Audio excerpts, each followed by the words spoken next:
Right now, pick a number. Any number between 1 and 10. Most of you picked 7. You didn't know that. You thought you were free. You thought you were choosing. But psychologists can predict that number before you even open your mouth. Your brain had already decided. You just hadn't caught up yet. Now here's where it gets really uncomfortable. What if every choice you've ever made worked the same way? We like to think of ourselves as the authors of our lives. We wake up, we decide, we act.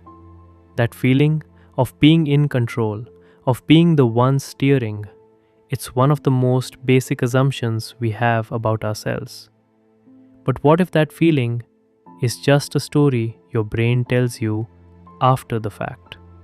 What if you, the conscious thinking deciding you, is not the one driving? What if you're just a passenger who thinks they're holding the wheel? That's not a metaphor. That's what the science is starting to suggest.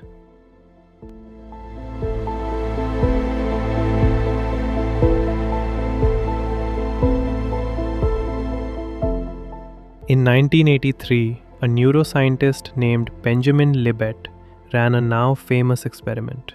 He wired people up and gave them one simple instruction: flex your wrist whenever you feel like it. Completely your choice, completely spontaneous. He measured two things: when their brain activity started ramping up and when they consciously felt the urge to move. Here's what he found. The brain started preparing for the movement half a second before the person was even aware they had decided to move. Half a second. That doesn't sound like much, but think about what that means. Your brain had already set things in motion. The decision you consciously experienced, it came after. It was a notification, not a command. Later studies went further. fMRI research showed scientists could predict what choice a person was going to make up to 10 seconds before the person knew themselves. 10 seconds. I could know what you're about to choose before you do.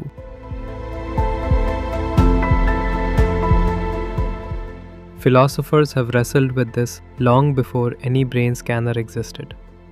Determinism. The idea that every event, including every thought and every decision, is the inevitable result of what came before it, has been around since the ancient Greeks. The universe is a chain of cause and effect. Your neurons fire based on their chemistry.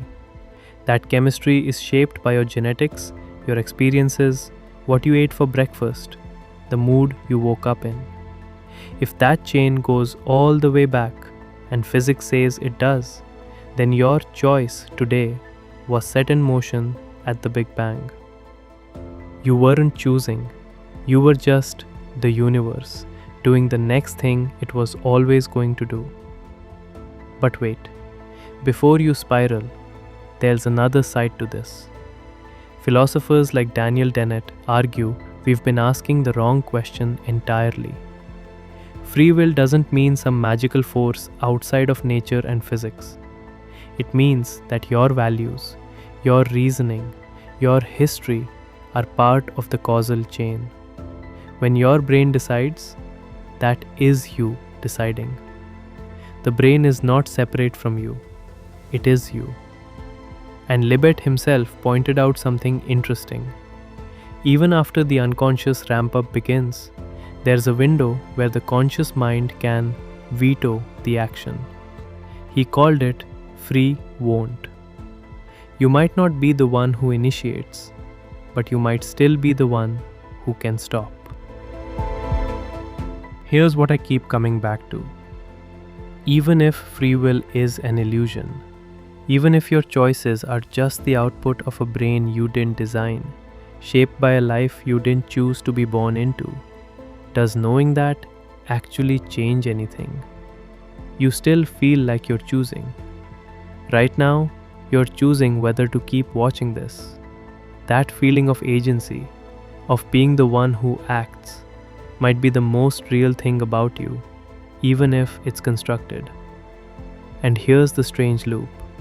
The belief you hold about free will actually changes how you behave. Research shows that people who are told free will doesn't exist are more likely to cheat, more likely to act selfishly, less likely to help strangers. The illusion, if it is one, might be load bearing. Remove it, and something collapses. So maybe the question isn't, do I have free will? Maybe the question is, what kind of person do I become when I act as if I do? I don't have a clean answer for you. No one does. This is one of those questions that the smartest people in the world have wrestled with for centuries. And the more science advances, the stranger it gets, not simpler. But I think there's something important in sitting with the discomfort of not knowing.